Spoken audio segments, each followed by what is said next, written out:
เบิ่งพี่น้องแมงเมาออกแล้วอาหารตามฤดูกาลครั้งที่2เลยเด้พี่น้องเนี่ยปุ่งซัมซิเกฟพี่น้องเลยโหมันก็หลายหนึ่งอันนี้นี่อยู่ทั้งเพื่อนเอื้อยของสตูกับบักกะหลายหนึ่งพี่น้องคะแนนบอกบิดได้นี่มันสิมาหมุงเดียวนี่ซัมซิเกฟพี่น้องเอ้ยอันนี้มันเป็นโซลาร์เซลล์เนาะพี่น้องเนาะโหอยู่ทางหน้าบ้านกันยืดอยู่โห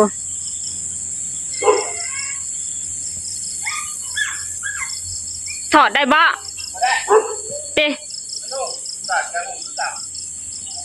เอาผ้าไปคลุมไว้ได้บ่ลองเอาผ้าไปคลุมไว้เบิ่งให้มันมาหม่องเดียวมันจะเก็บง่ายคะแนนอยู่แถวนั้นมันโตขี้ดินเฮาเก็บบ่ได้เด้นี่เอาผ้าดำแล้วนี่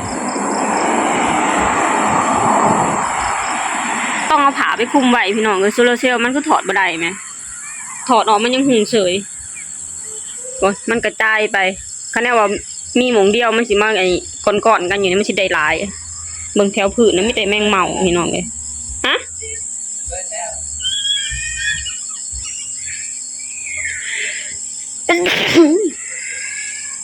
เบิ่งพี่น้องมีโตบักใหญ่ๆนึงแมงเมามันถอดปีกล่ะเบิ่งพี่น้องน้ำบ่มีจ้อยข่อยบอกแล้วน้ำบ่มีของบ่หน่อยไปเอาอยู่เฮือนเฮาก็ได้บ่อะไรฮะอาบน้ำมาจับอันนี้ให้แม่แป๊บนึงแม่จับแมงเมาแม่สิเก็บแมงเมา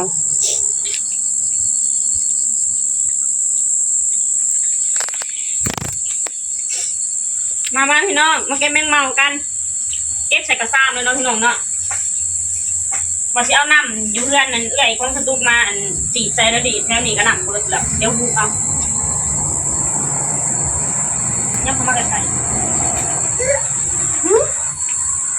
มันถอดปีกเลยมันเลิกถอดปีกเลยมันยกเริ่มถอดแล้วนี่นะพี่น้องโอ้ยนี่มันถอดปีกแล้วตัวบักใหญ่อวบเลยผู้ที่เขาบลามาได้กินเลยนี่หัวไว้น้องชายไว้กินเลยพี่น้องชายจะมาวันคานเนาะมาวันคานหอดวันพุธน้องชายจะมายามบ้านเบิ่งพี่น้องนี่แม่หุบเข่าจะหุบออกบ่ลูกบ้างกว่าลูกก็ดิไปแม่เราหุบเข่าเนี่ยนี่ละมันยังนี่มันถอดปีกนี่ขอใกล้ๆนี่ขอใกล้ๆนี่เห็นบ่พี่น้องนะมันถอดปีกแล้วพี่น้องเลยเริ่มถอดปีกแล้วโอ้โหพี่น้องเบิ่งยืดอยู่เนี่ยโอ้ยของแสบเลยได้เนี่ยปีหนึ่งมีไม่กี่ครั้งนะจ๊ะแล้วก็ไปหากับบ่ได้เด้พี่น้องหรือบ่ได้บ่สตุ๊กกับบ่เคยไปหาแมงเม่านะพี่น้องเนาะนี่มันถอดปีกเลยพี่น้องเนี่ยตะกี้นี่มันเป็นปวกเบาะมันจะมาเป็นแมงเม่าปวกนั่นแหละเบิ่งพี่น้องโอ้ยอาหารแฉบเลยดิเนี่ยตัวบังใหญ่ของแซ่บนี่พี่น้องว้าวมาเดี๋ยวเราดูเก็บก่อนเก็บนี่วิธีเก็บแมงเม่านะเริ่มเบ็ดว่าซั่นเริ่มเบิดแล้วพี่น้องเนี่ยอันนี้ไฟหนาบ้านสตูกเด้เนี่ยไฟตัวนั้นมันจะขาดแมบ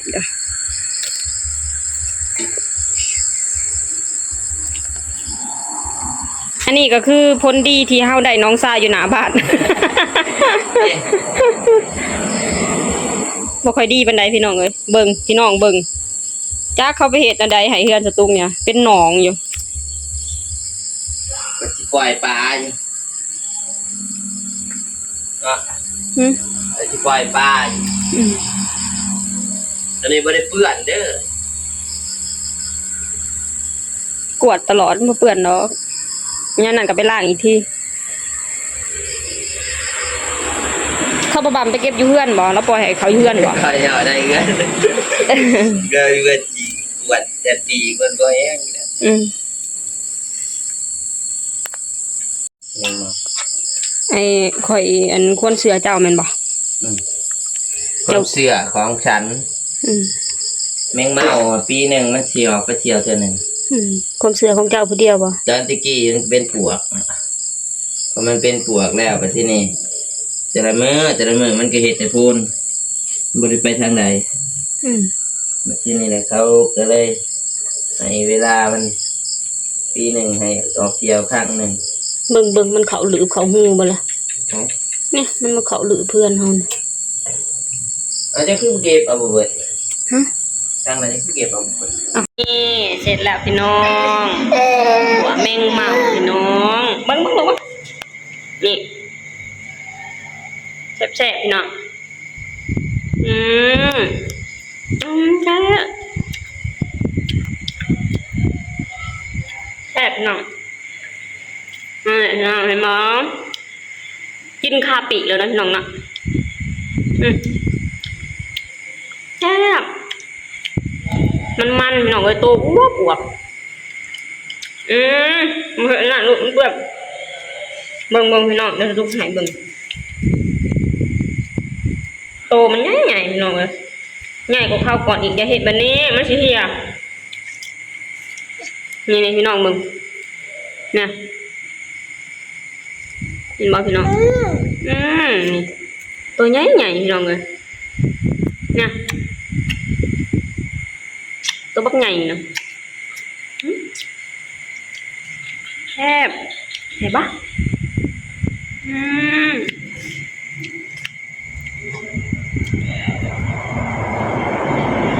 เนี่ยน้องปีหนึ่งได้กินแค่เถื่อหนึ่งหรือสองเถื่อพี่น้องนะแล้วแต่มันเถี่ยวออกคิดว่าใกล้จะเบิดแล้วนะพี่น้องแต่ว่ารอบนี้ตัวใหญ่ค่ะพี่น้องเลยเนี่ยเห็นปะมันรสชาติบ่ต้องปรุงแต่งเนาะพี่น้องเนาะไอ้ทอดให้มันแห้งๆโตมันสิกรอบเนาะพี่น้องรสชาติสิออกมันๆนัวๆเนาะพี่น้องเนาะถ้าตุกใส่เกลือเป็นนัวจังหน่อยก็แซ่บแล้วบ่ต้องปรุงหยังหลายเลยแซ่บค่ะจับได้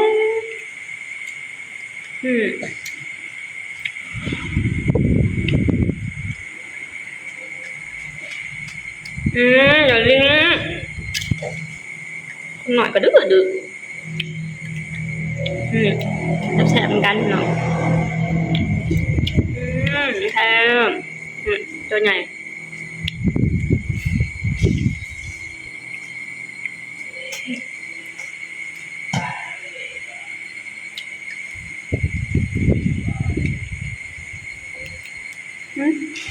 แบบใส่2 ฟิตไว้อยู่พี่น้องแล้วมื้ออื่นเอาไปให้แม่ยมเอาไปให้แม่ยายหอมเนาะพี่น้องเนาะแม่ยายหอมเพิ่นมักกินกับข้าวเด้อครับคนหน่อยมึงคนหน่อยกินพี่น้องมึงจับบ่ลูก